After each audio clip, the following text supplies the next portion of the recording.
Welcome to Creekside Chats with successful multifamily real estate investors. Dr. Allen chats with successful investors exploring their journey from setback to triumph. Through this window, we glimpse the truths that inspire our guests to invest abundantly and flourish in all areas of life. And now your host, Dr. Allen. Welcome to Creekside Chats with successful multifamily real estate investors. I'm your host, Dr. Allen. Today's guest is a multifamily investor and IT professional. He specializes in executing large transformational programs. He provides management consultancy solutions to health plans in North America, especially in implementing large package systems. In his real estate in the last 2 years, he has sponsored over 40 million in deals. Welcome to the show, Sanjeev Silla. So welcome to the show, Sanjeev. I'm just really pleased to have you with us today and looking forward to getting to know you as the person you are behind the success story. Let's start off. I like to start off with going back to your childhood, because I think to really know the adult within us, we really need to know the child within us as well. So think back to your childhood and tell us about a memorable time in your life that, as you look back on it, you consider it to be a formative experience in your life. And that could be your childhood, your early childhood, adolescent years, or maybe even our early adulthood. So whatever you consider to be formative. Sure. Thank you, Alan. Thank you for having me on the show. It's my honor to be on the show. Thank you. I grew up in India.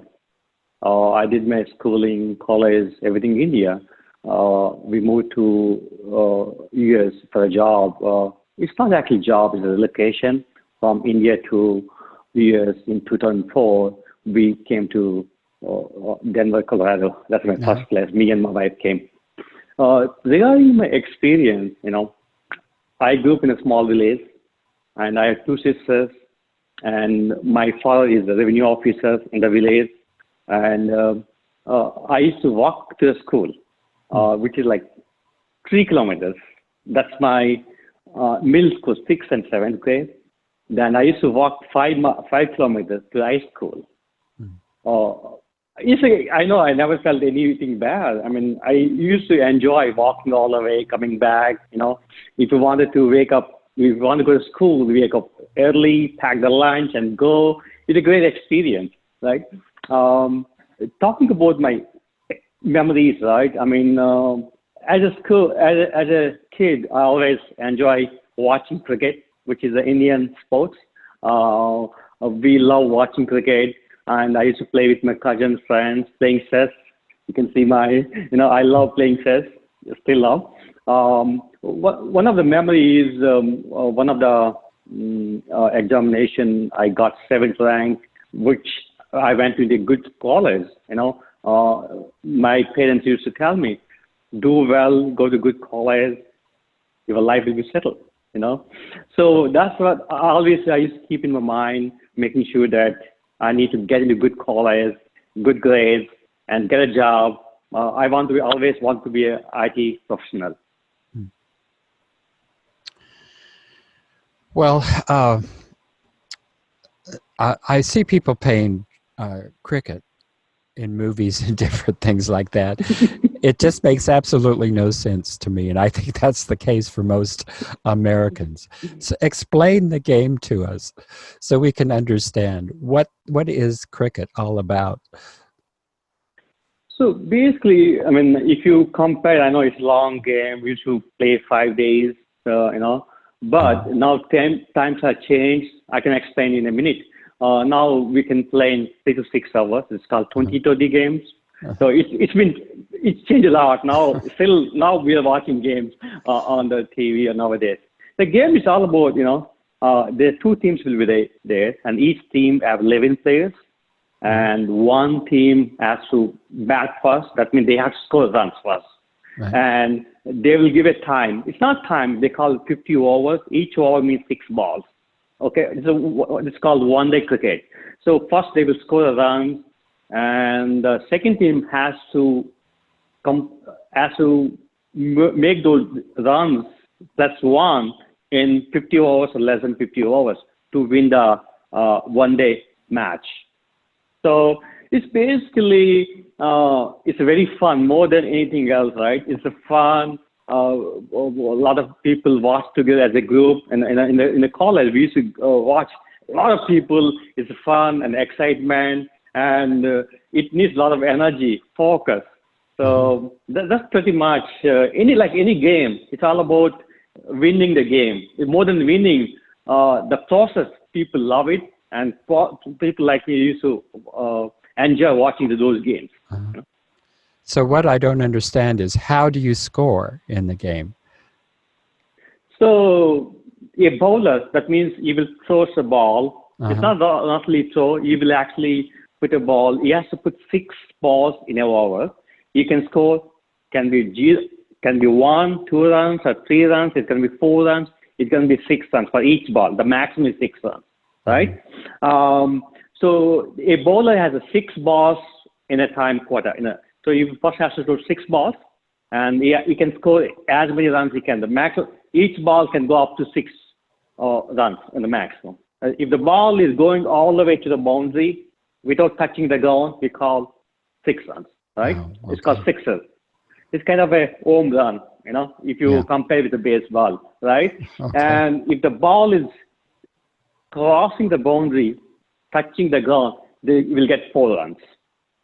If the ball is within the field, and there are some fielders, like a baseball, there will be positions like you mentioned there. So they have to run between the wickets. There are 2 bases, basically. In case of baseball, you have only 1 base. There are multiple bases. In this case, we have 2 bases. If the batsman running all the way to that end, before balls come to the wicket, they will make 1 run. So that's how they make score. So you have to run, you have to speed, and there's a lot of activities, a lot of things you need to be in to get a run, Alan. Okay. Well, that makes sense. I don't know if I can explain in 5 minutes. I'm happy to talk offline on that. Well, thanks for that explanation. So, so it looks like you were pretty focused throughout your childhood that you were going to go in to college and you were going to go to the best college you could go to. So you studied hard, and your intention was to be in IT, and you fulfilled that ambition. I'm sure that there was a major fork in your road. Making the decision to leave your home in India and come to the United States.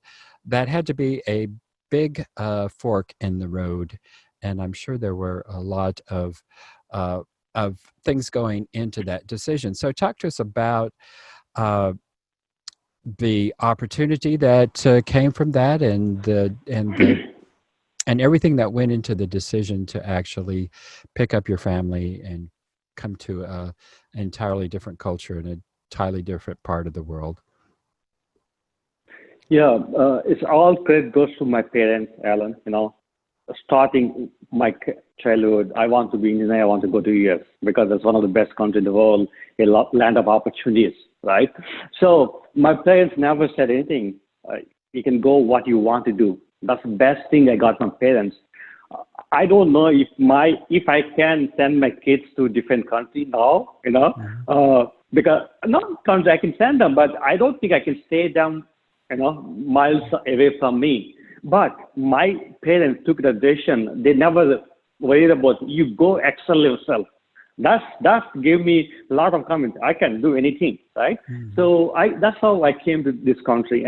During early 2000, as you know, that a lot of boom in the IT sector, a lot of opportunity. Always thank Bill Gates for come with the Microsoft. That's why we're able to reach, we're able to program, and we're able to come to the best country in the world. Mm-hmm. Well, what was the transition like? There's this aspect of this is the dream, this is where I want to be, and then there's the reality of that. So talk to us about that transition process. Absolutely. It's a big change. Myself and my wife came. My wife was pregnant at the time. I didn't know driving. I'm new to job, new to place, new to years with my wife. So it took some time to understand the culture and the rules of like driving. Example, I now drove a car here, so I had to learn the driving license to get the driving license as an experience. To me, it took me some time to settle down. Even we are new to parenthood. My daughter just born in 2004. Things are really, different. I mean, total new experience. Not only new country, it's a new experience for life.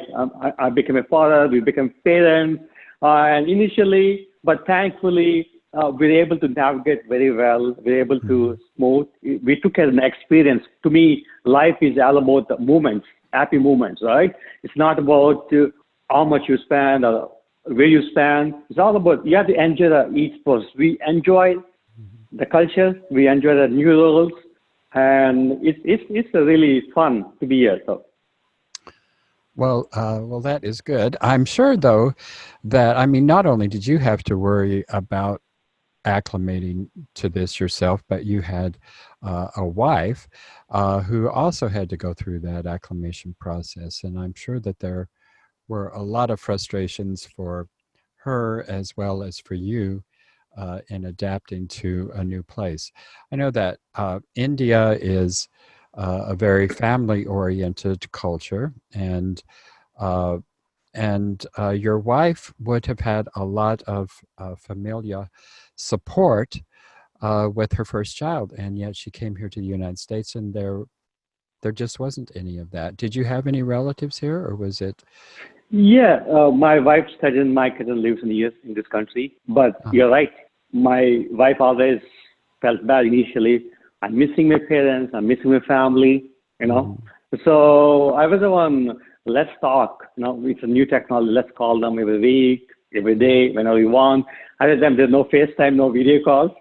But initially there was some frustration. It's not frustration. She's missing her parents, her family.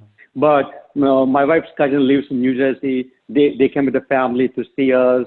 They make her feel comfortable. And definitely, I won't say it's frustration. It's a different experience, ups and downs. But we moved on from that experience. Yeah. Well, with every new child, there's a lot of additional responsibility. Infants don't take care of themselves, and so your wife was here in a brand new country, and she was having to really essentially take care of this child on her own, which would not have been her experience in India.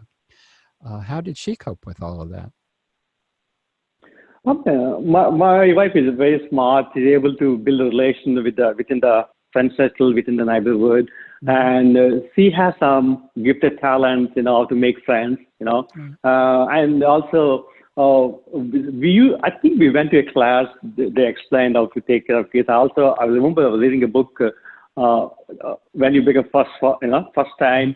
So we were reading at least I was reading the book. I was sharing the stories how to take care of babies. But of course, our parents just one phone call from us, right? And a lot of friends. In one of my boss living in the same neighborhood, he lives next door in the same community. Their family was really helpful to us, and they came and helped take care of baby. I mean, I really wanted to thank them as well. It's all about relationships, right? I mean, if you take care of your friends, the friends will take care of you. Yeah. Oh, good. Well, I'm glad you had that support system there. Well, you've done well here in the United States. You came for an IT job. Are you still working in the IT industry, or are you strictly I into quit the real job estate? I quit the job in 2016. My last job with Dell. But since then, I started my own IT consultancy. I work for health plans and provide IT solutions. And also, I started doing multifamily as a sponsor since 2016. Yes, but I do, but most of the time I'm focusing on multifamily investments and business, Alan. Well, every successful person knows that there are ups and downs in life, and there's good times, there's bad times, and there's successes, and there's setbacks and disappointments. Talk to us about one of the major setbacks and disappointments in your life, and how did you deal with it at the time, and what did you learn from that experience? So I don't think it's setbacks, but I disappointed a few times. I will tell you. So when I finished my high school, I supposed to take an exam and go to what I call polytechnic, what I call diploma in engineering. Mm-hmm. I thought I did really well. My parents sent me a coaching. I got there. You have to get a good score. You have to get a good rank. Basically, anything below 1,000 rank is very good. I got 3,000 rank, which is, to me, you will get good sheet, but it will not get you where you want to go. I mean, good college. Mm-hmm. I got very disappointed. I was a little bit crying, very emotional. Then my parents told me, "You will do well. Move on. Take it next time, and see a different way how to get into good college." Then finally, after a few years, I went to good college in India. I got 7th rank. So that was a disappointment, but I never let myself down. I know it's just a matter of fact. To be honest, when I think about that, maybe I made some mistakes. I did not do well. But at that point of time, I did not realize it's all about emotions. I did not get into good rank. But let us realize it's all credit goes to my parents and my family. We support me during time and moved on. And now I'm here. I'm doing well. Yeah, you certainly are doing very well, and that is remarkable that you have been able to do as well as you were. Did you work in the IT industry in India? Or yes. Yes. Okay. How long did you work after graduating there? So I was there initial 2 years. 2 years. Then I went to UK for a few months. I came back. I stayed 1 more year in India, and I came back 2 years in 2001. I went back for a few years. I got married. I came in 2003. Few times. So totally, I would say 3 years. I was in India before coming to US. Coming to the US. Okay. Well, very good. Tell us what is it that where you find your purpose and your meaning in life? So to me, all about meaning means you have to go with a plan and achieve the goals. It's not necessarily achieve the goal. You should enjoy the process of making the goals, right? So always I make plans before I do anything, right? From I wake up, right? If you ask me my morning rituals, I woke up, I do meditation, I play chess for a few minutes, and I read a book, which I love, maybe 30 minutes, 40 minutes. I will do exercise, then I put water to my garden, So, I mean, it's all, to me, I plan a lot ahead. So to me, I wanted to, the life means not about last 1 year, but I would like to measure the success over the long period of time. What would be next 5 years? Not next tomorrow, next 5 years, next 10 years. That's how I design my career life. And so far I'm successful. I'm sure if you have a vision, if you have a right goals with timelines, if you can visualize them, you will succeed. To me, to answer the question, I wanted to inspire my family, my friends, my community, Alan. Very good there. We're coming to the end of our time here together. And before we end the show here, can you tell our viewers and listeners how it is that they can get in touch with you and potentially work with you? Absolutely. Thank you for the opportunity, Alan. You can reach out to me. My email is silla.kumar@gmail.com. Let me spell for you. SILLA.KUMAR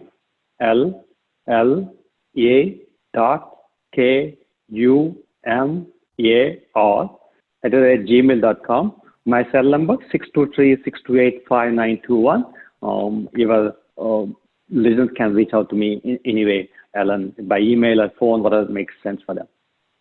Well, very good. Well, Sanjeev, it has been a pleasure being with you today and getting to know the person behind the success. Thank you for sharing your story with us. I look forward to having future conversations with you and getting to know you even better. So thank you for being on our show today. Thank you, sir. Thank you for having me. You have a nice day. Thank you for tuning in to Creekside Chats with successful multifamily real estate investors, brought to you by Steed Talker Capital. Steed Talker Capital works with both new and established investors nationwide, creating opportunities to flourish in all areas of life. As part of our efforts to make the world a better place, Steed Talker Capital contributes to activities and organizations committed to better understand the equine. These endeavors attempt to enhance the human treatment of horses worldwide. Steed Talker Capital, working for a world where all creatures great and small flourish abundantly. For resources to enhance your well-being through multifamily real estate investment, connect with us online at capital.steedtalker.com.